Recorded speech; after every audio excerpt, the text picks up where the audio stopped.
I appreciate it. Isaiah, I know you're an Arkansas guy. I'm curious if you have any memories of the Coach Petrino years and the Ryan Mallett, Tyler Wilson, all those guys.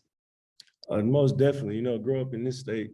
I mean, everybody knows, like, living in Arkansas, growing up in Arkansas, everybody looks up to Arkansas football. So, growing up, on Saturdays, watching the Hogs, like, that's part of the reason, though I was around 10 or 11 around those years. And growing up watching that, it kind of, makes you want to play football. And that's part of the reason, why I fell in love with football, just seeing them play and play hard. And, having those 2 seasons, having, I think, 22 wins in those seasons. And I remember going on watching the Cotton Bowl and stuff like that. So I would say most definitely growing up in here and looking up to those guys and just seeing the brand of football they play.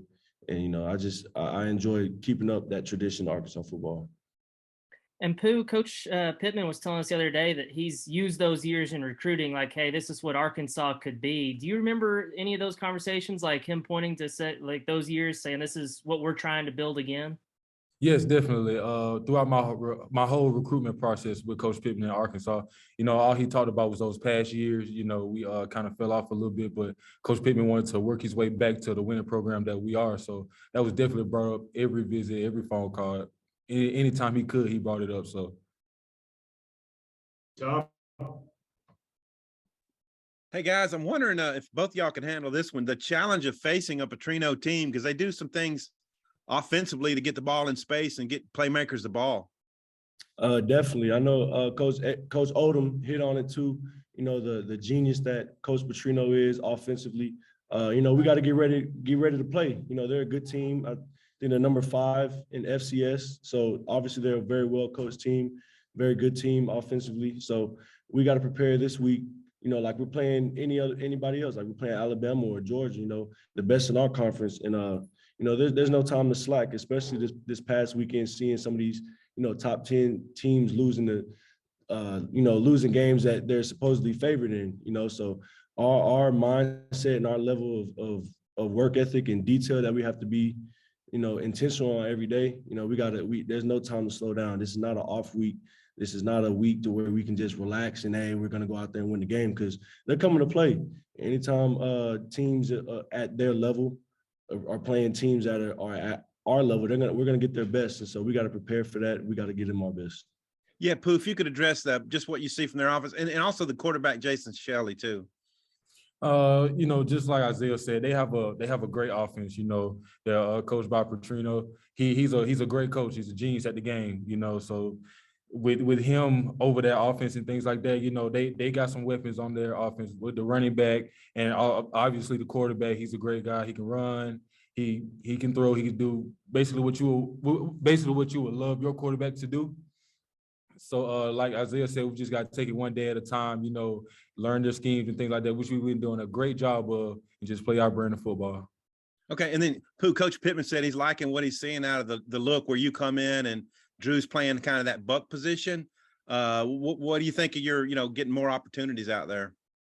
I just take it one day at a time, and I just take it as a way to get better. I got 2 great guys in front of me, Drew Sanders and Bumper Poole, and I just feed off their energy and I just, learn as much as I can from the 2 vets that played in the SEC and things like that. So like I said, I just take it one day at a time and just get better. Bob?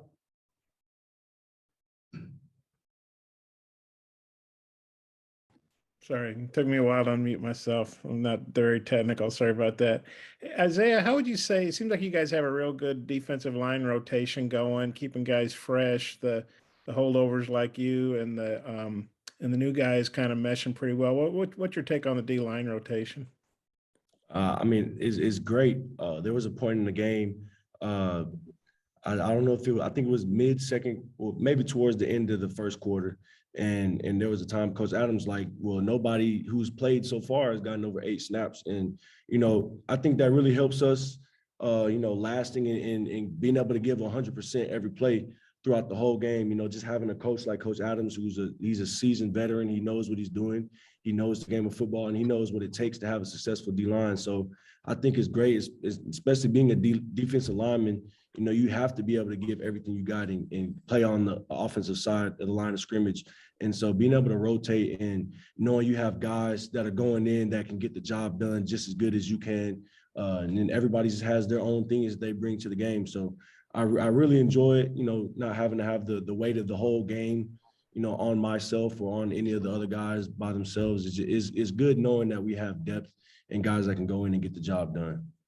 I think Eric and Zach got asked this during camp, but last year you had the 3 transfers that they all left, because their eligibility was up, and then they brought in 3 new transfers, and it was kind of like, hey, does this bother you guys? That they're bringing in these new guys, and I think their response was, hey, we want to be as good as we can. If they can help us, we want them. Just wonder what your take is on that. Yeah, I think bringing new guys in, it's not a thing where I feel threatened. You know what I'm saying? I don't feel threatened in the sense where, oh, they don't believe in me, this and this and that. It's like, if we need help, we need help. And if I start or don't play and those guys are ahead of me and they play more than me, then that's on me. I have to go out, I have to put the work in. I have to show coach that he can trust me to be in the game and do my job and do it efficiently, you know what I'm saying, at the highest level possible. So I'm all for bringing more guys in because we wouldn't bring people in if we didn't need them. So I think it is all the new guys we brought in, we have a good brotherhood in the D-line room, and we all get along together well. We all feed off of each other. I think they all play a very vital key role in this defense. I just wonder what you think Pooh's added to the linebacker group, and he made some good plays the other day and getting some reps now. Man, he turned me up. He turned me up in the game because I know when Pooh's in, he's gonna give 100%, and if he gets his chance to take a shot, he's gonna take it. And there's been times where I look up and I just hear pads cracking. I look up and it's Pooh, and so every time I see him on the field, I trust him. He's a younger guy, but he does his job. He does it well. And there's never a time where I'm worried about him being in this gap when I'm supposed to be in this gap. We play off each other well. I think he does a good job of preparing throughout the week, and it shows on game day. Thanks, man. I'm gonna have a couple more, but I'll give it back to Oliver. Thank you. Tom. Yeah, Isaiah, checking on your health, man. We saw you get a little ding today. Oh, no, I'm good. I'm good. Yeah. Okay. Also, you guys are number 10 in the AP poll. You got to number 8 last year. So I guess being ranked these days isn't like, it's not a rare thing. What's it feel like maybe being thought of as a top 10 team and, being hunted a little bit? It feels great, but we can't let that get in our vision of what we're trying to do. The AP polls and everything like that. Yeah, that's fine and everything, but like I said, we play our brand of football. We play Arkansas football, and every time we go out there on that field, we're gonna give 110%, whether we're ranked or we're unranked. So we just go out there and we just give it our all for the fans and for ourselves. So we don't really just look into the rankings as just sit back and settle. No, that's gonna thrive our fire. That's gonna push us to go even harder. So that's what the coaches expect, the fans expect, and we're gonna fulfill those expectations. Yeah, and I kind of hit on it earlier. I think it's good, you don't have to learn a hard lesson yourself a lot of times, so we can learn through other teams. Like I said earlier, with a lot of these games that have been going on, I think it's important for us to see what somebody else may have done wrong. I don't know what goes on with other teams, but I do see what happens on game day, so we can see. We know how to win. We know what it takes to win. So all we got to do is make sure we keep that same mentality, that same mindset throughout the week, no matter who we play. And so I no matter what rank we are, who we play, I think our level of detail and attention to the game has to be the same. All right, my last one, Pooh.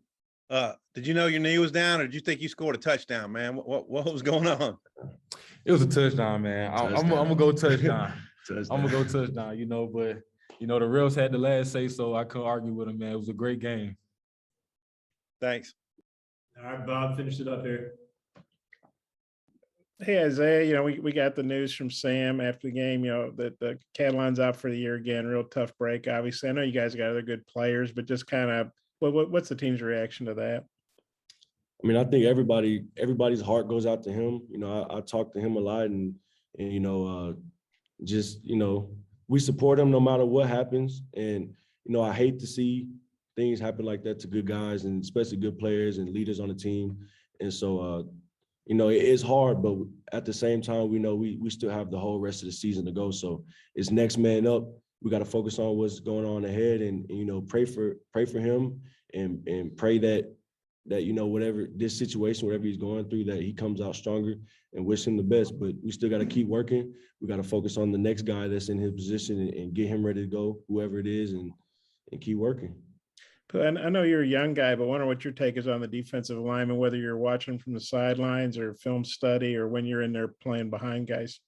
It's fantastic. You know, they're flying around, they know their assignments and things like that. Just like Isaiah said, you know, we all feel comfortable playing with each other. We all know that we're going to do our assignments when we get on the field. We're going to give it our all. You know, just playing behind a great group of guys that's going to give you a push and that's going to help you open up gaps and things like that to help you extend or make plays is a great feeling, man, that you can trust your D-line to give them this call, and they know the checks as well. They know what they're supposed to be doing, whether it's a tight end here, running back there. They know what's going on just like we do. They're smart as us and things like that. So it's a great feeling just playing. And it makes you feel, if I'm being honest, it makes you feel even more confident and comfortable because you know you have a great set of guys in front of you who are going to give you a push. Like I said before, go give you a push and go give their all to you. So it's a great feeling.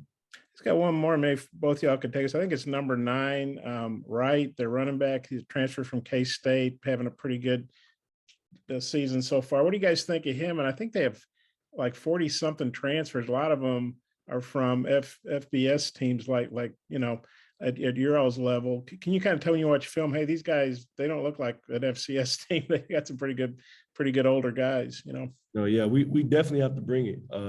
You know, number 9, the running back, he's an explosive runner. He's pretty fast. There's clips that we've seen, you know, of plays from last year that, you know, it's like they have a new running back this year, and it's like we would have to be a little more detailed on this because this guy may, you know, get out and nobody catch him, you know. So we definitely have to prepare.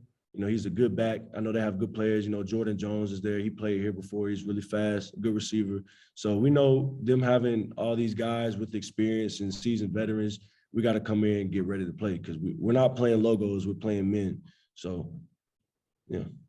I'm sorry, you say you're not playing who? You're playing, man? We're not playing logos. Logos, okay. We're not playing the school's logo. Okay, I thought you said Lobos, which didn't make sense to me. That's no, cool. no. Logos. Pooh, sorry, I'm old hard of hearing. Pooh, what's your take on I guess number 9 and just kind of their the players they have from transfers? Number 9, he's a great back, physical, big, has the size and the speed. So, you know, we're going to have to buckle down on him. And, you know, we're going to have to adjust and things like that. So we're going to really have to swarm tackle and swarm the ball and things like that because he breaks tackles and in open space, he's phenomenal. So, you know, and I feel like Coach Petrino has a great team overall, you know, with the transfers and everything like that. He's done a great job, you know. So, like I say, we could just go out there and just play our brand and, you know, just hope for the best.